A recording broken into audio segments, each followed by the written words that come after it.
Hi, everybody.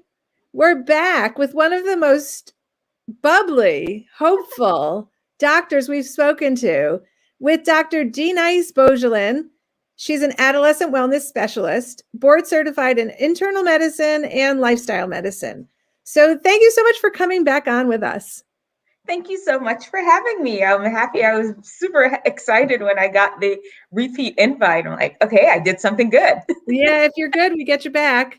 Okay, so first of all, I want to tell people who are listening, I'm not going to share your comments because we're in the way that I usually put them on the screen because we're talking about depression, and so I will read out your comments and questions to Dr. Denise. So put them there. If you have anything you would like to share, we'll get them answered. So we're going to start out with, what are you seeing right now with your patients in terms of depression? Focusing on teenagers. Focusing on teenagers. True confession, Sue. Yeah. I don't know if you know, I don't see teenagers. Oh, no. I mostly see adults, but I do a lot of interactions with teenagers outside. Okay. So I you'll developed have my some interest insight. in teenagers because I realize that when I start seeing people, it's a little bit too late to really help them prevent some of these things. So I really started working a lot with teenagers outside of my day job. Okay. So in what capacity are you working with teenagers? Tell us about that. I educate them on Instagram. I have a group that I teach outside of Instagram. And I work with a couple of basketball teams around town. So a lot of different things outside of my job. Okay, so outside of my internal medicine job. But just to clarify, I do see teens 18 and above. It's just really an area that I'm really, really interested in, and I do a lot of work and spend a lot of my time with. Perfect. So we want you here, and we want to hear what you have to say. Yes. Tell us about depression today. Is it situational? Have you seen it growing even before COVID? What's your take on it? Yes. Depression is absolutely increasing, and we're talking in teens, so we're going to stay in our teen language. It's definitely increasing in the teen population throughout this pandemic. It was increasing before, as you alluded to, and the numbers are just going up, which you kind of would expect when you put a teenager who is at the time in their life where the socialization is super important to your growth, your mental growth and your physical growth. And that is not something that they're able to interact and socialize with each other as they're accustomed to. So as a parent, how would we be able to make a distinction between, the clinical depression and we'll call it being in a funk? There's an absolute difference, actually. When we're diagnosing a teenager with depression, or even an adult, anyone being diagnosed with depression, there are specific things that we look for. First of all, your symptoms of depression have to go on for more than 2 weeks in a row. Most of those days, those 14-day period, you have to be experiencing the symptoms, which I'm about to go over, as well as you have to have one of the two symptoms. One, you have to feel depressed, or the other one, which is one of my favorite words, I don't know why, you have to be experiencing anhedonia, which is not having pleasure in things that you used to find pleasurable. So those are the two major symptoms of depression that you must have one or two of those, one or both of those for at least the majority of a 2-week period. Then you can go into the symptoms of changes in appetite, whether you're eating too much, eating too little, changes in mood where people are more snappy, or irritable. You can notice changes in sleep. Sometimes you're sleeping too much, sometimes you're sleeping too little, difficulty concentrating, suicidal thoughts, not being able to accomplish things that you used to be able to accomplish. So then you start getting into some of those other symptoms, but it's definitely different than, oh, I'm sad today. Do you think that most parents can identify that something is going wrong? Is it blatant enough that it's hard not to pick it up? It's, parents are in tune with their children. I don't think there's not very many parents. I know it's the world. People may have you believe that teens are so distant from their parents that they have no idea what's going on. But I don't know. I find that not to be the reality. Parents know what's going on with their kids and know when something is different. And what I do advise is, if you notice something is different, don't stick your head in the sand. Oh, honey, I noticed something's different with Billy. No, you ask Billy. I noticed something's different. What's going on? So don't be afraid of our kids. No. Why would you want to do that? How you gonna? It's a strange thing, As a parent, you want to tiptoe around them, but you don't want them to get hurt. You don't want to protect them from things. You can't tiptoe around these things. You got to come out with it and have the conversation. Well, sometimes I think we're scared of what we might hear. So, like, just ask your kid, are they thinking of hurting themselves? First of all, I think we know that doesn't put the idea in their head, right? Like, that's safe. Yeah, you don't plant the idea in their head by asking. So Betsy says, I would disagree on knowing. So can you just elaborate, Betsy, that you don't think parents can necessarily identify their kids' behavior as depressed? Is that what you're saying? And I'll just tell you, Cheryl says, my 14-year-old son has been diagnosed with depression, self-harm in the past 2 years. November, tried suicide. We've had him to various counselors even before the attempt, but he tells them what he knows they want to hear versus participating honestly. He has told us this. How can we help him buy into therapy? Oh, Cheryl, I'm sorry you're dealing with this right now, and I hope we can give you some sound advice. Mm-hmm. So backing up to the parent that was it disagreed? I don't know if that was having a different experience with not really knowing.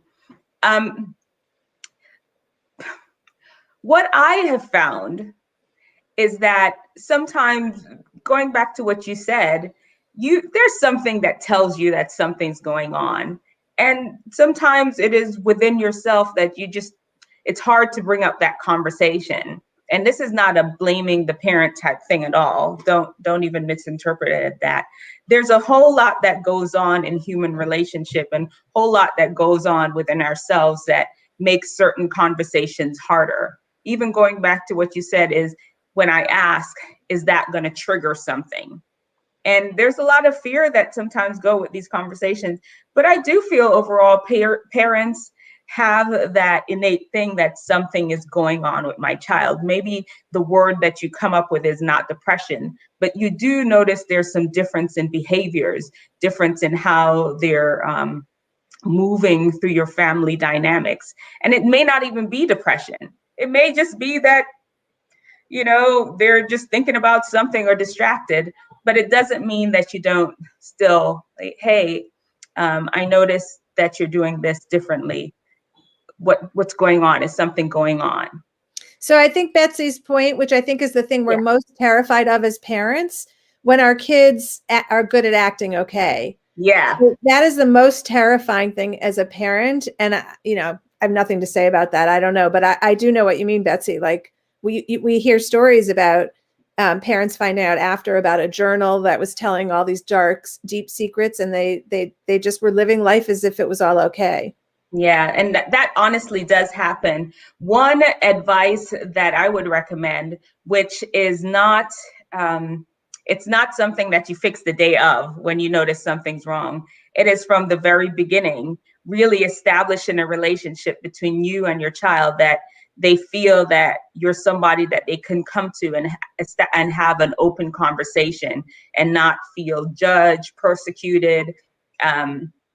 And sometimes, kids, they make up scenarios about how their parents would respond. I remember myself, I went through a depression my freshman year in high school, and I never called my parents. I never told my parents. I knew my parents were supportive, but for whatever reason, I made up in my mind that they wouldn't understand or they wouldn't even care. Sometimes kids can make up scenarios in their head, and it really, sometimes the parents just have to take the time to kind of push it a little bit. One tip I do have, let's say you've established this relationship where you're talking to your child, just like you wouldn't want somebody just rolling up on you like, how you doing? What are you doing? How are you doing? How you get that usual reflex response. Just sitting them down and say, do you have to have a conversation about this? So at least they have time to process it. Oh gosh, she's going to talk about it now. Okay, I need to share it with her, and you can just sit down and have that conversation. Okay, let's get back to Cheryl, because this is a serious one. Yes. How he told us that he is saying what the therapist wants to hear. How do we help him buy into therapy? Oh, maybe it's not the right therapist. I mean, sometimes it's not a good fit. Yeah, it could be a connection. Is that his usual behavior? Because I have so many questions to ask about why that connection is there. Does he just not even believe in therapy? Does he not even believe he's depressed? Is he just a naturally rebellious person that he's just, there's so many questions, but the most important part for therapy to really work is that you talk to the person ahead of time and make sure that this is something they've bought in. And going to your facts, to what you said, is maybe this is not the person that he connects with. She says he doesn't believe he's depressed. Okay. That's really interesting. That's such a tough one. Yeah. That is never easy, because what they say, the first step to any cure is just admitting that there's a problem. And if he doesn't think there's a problem, then I would say just continue working with him, continue loving him, continue letting him know that you're there for him. And of course, if you know that he's doing anything that's harmful to his body, then those are more emergent things that you're going to really have to bring some professionals in on a more emergent basis. And I'm sure you've done this, Cheryl, but one of the things that experts tell us a lot is to ask if there's anything you can do to help him, because maybe that puts the burden on him and lets him feel like he has more agency. I don't know. It's a tough one. We wish you well. Yes, Cheryl. We're going to think about you after we hang up, and we're going to send our love and support toward you. For sure. So this is a great one. If sleep is an issue, which we have talked about that a lot, that it adds to stress and anxiety and depression, would it be a good place to include a sleep therapist, a sleep specialist? Typically not really. That's not, because it's not usually, there are cases where the sleep issue comes first, but sometimes it's really the depression that is causing the sleep issue. So it's a which come first type situation. And more often than not, it's the depression, the thoughts, the persistent thoughts, the anxiety that goes along with depression, which we know that depression and anxiety tend to occur together very often. It's those things that really drive the sleep issue. It's not necessarily the sleep issue driving the depression. That's a great point. Excuse me. Okay, Stephanie says, also brings up a really good point, that they had one therapist that really just wasn't working out well for them, and now they're with the school therapist. So I don't know if that's something you've tried, but finding an adult that your kid connects with is probably a really important thing. Even if it's two people, it can't hurt to have more than one person trying to attack it with you.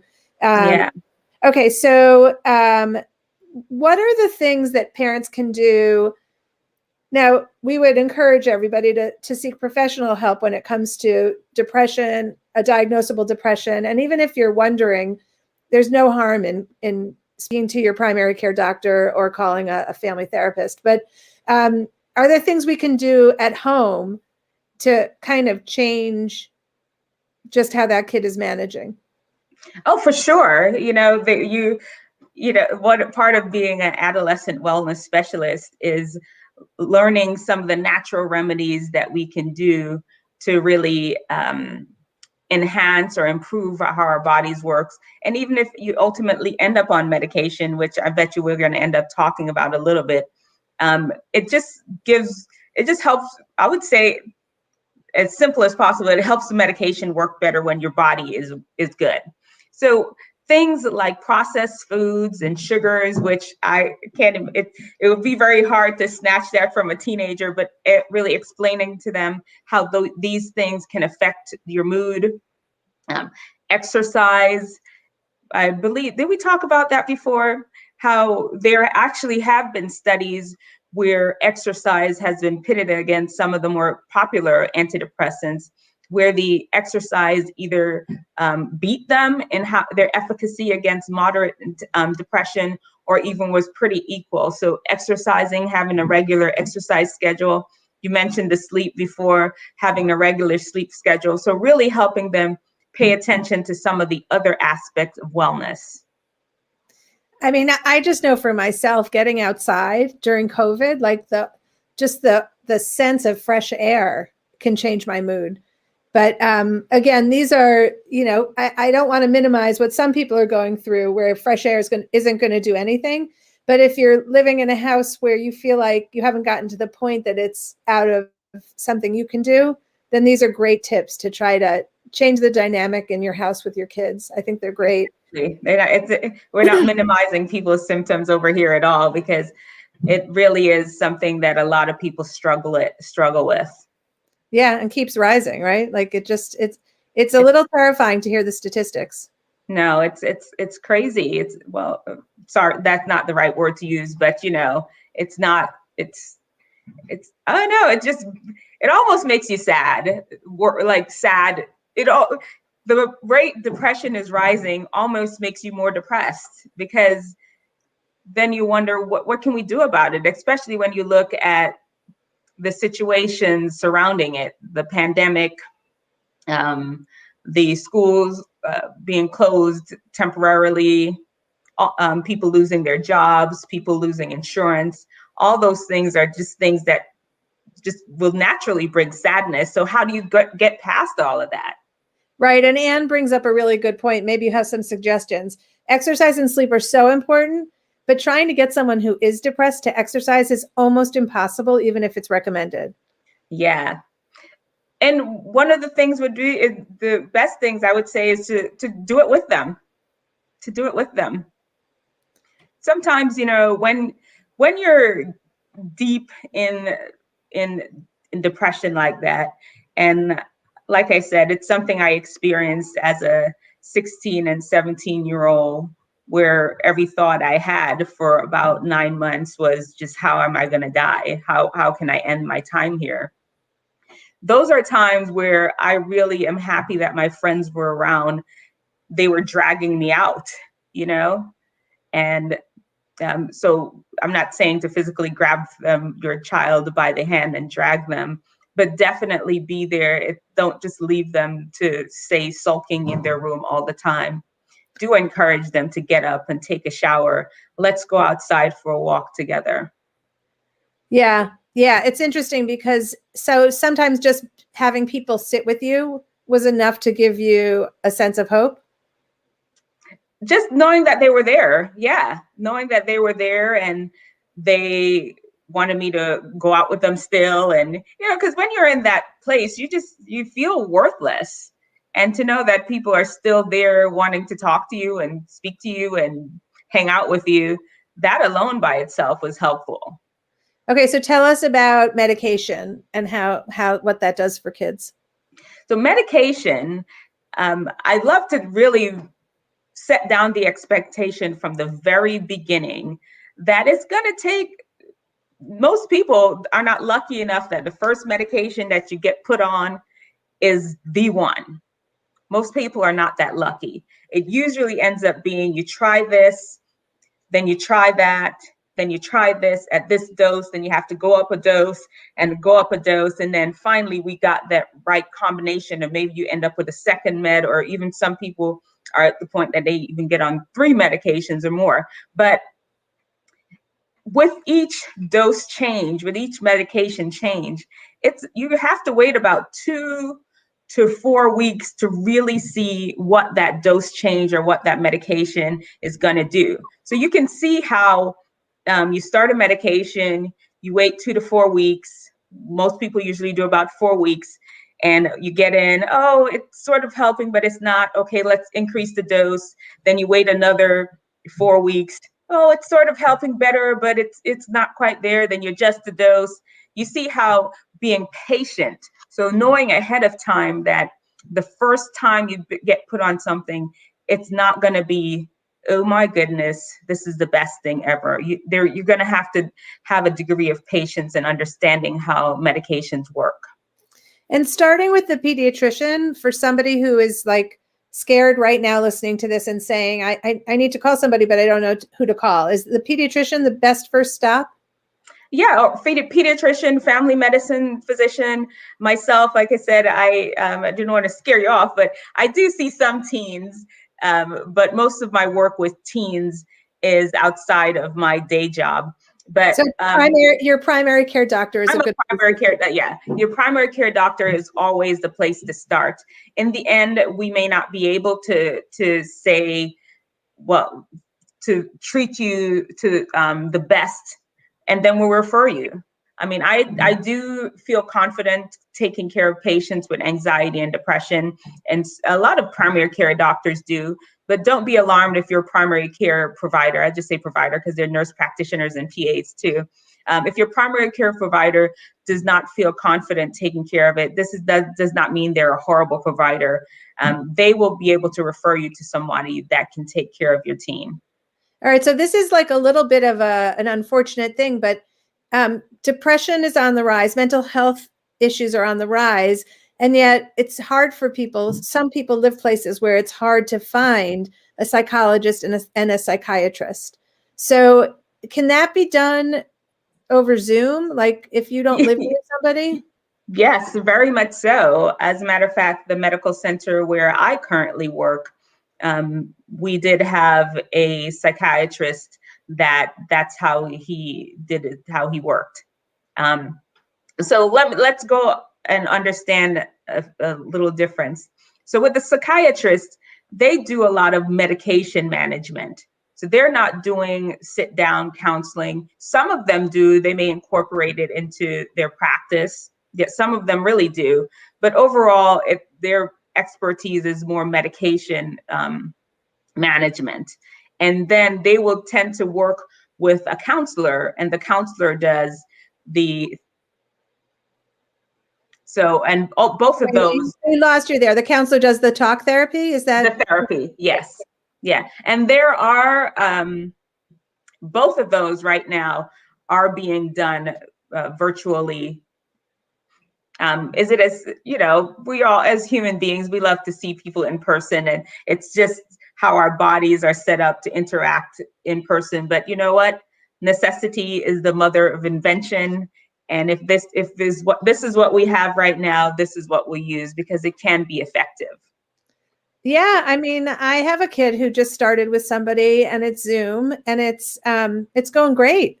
Yeah. And I mean, I think that it might turn out not even to just be a COVID thing, like that will carry it forward, because I really think so. I really think so, because especially, these kids, my son, he plays video games. He has a best friend that lives in England. These maybe to us, because that's not the world that we grew up in, with that virtual world, but they are able to connect real in what they feel is a real relationship via virtual world. So it does eliminate some of the barriers also. Like if you're nervous about bumping into somebody when you go to the office, or just the drive there makes you nervous, like it does take away some of the barriers for our kids also. And Stephanie lives in rural areas. And so she might be an example where it's like not so easy to find somebody. But I know that there are lots of places where there's crisis in mental health care. So hopefully Zoom or whatever device someone's using is a solution to that for you. Okay, let's ask you one last question, and this is a hard one. Do you think that when we get out of, I want you to have a crystal ball. We all want you to have that. So COVID has put so many layers of mental health issues into our world. Do you think that as we kind of come out of this, that we'll still be dealing with those? Yes. Yes. That doesn't even require a crystal ball. So I wish the answer was different, because there are going to be effects of these things. I did post something like that on my Instagram where, yes, we've had to social distance because we wanted to save lives. We've had to wear masks. We've had to do those things, but those things do come at a cost. Those things were immediate interventions that we had to do for the virus. Now we're kind of left with, what are the effects of our interventions? For example, just like how medications have side effects, these are the same things. And one of the side effects that we are going to have to deal with, and I don't know how much preparation is right now, is looking ahead to see what the numbers are going to look like. But we are going to have to deal with some of those mental health issues that occurred because of that prolonged isolation. Social isolation has been linked to a lot of diseases, like scientifically. So we are going to have to deal with some of those ramifications. Yeah, gee, that was not the answer I was hoping you'd say, but definitely. Yeah. But you know what? If you know, you can prepare. Yeah. You know, if we just say, oh, everybody's going to be fine once enough people have been vaccinated and the world is opened up, everybody's going to be fine. No, we know that there's going to be people that have effects from it. So at least we can prepare ourselves for it. So I'm just going to share Janice's tip, and then one more question for you. Janice says that a way to get a teen out is to put it on you.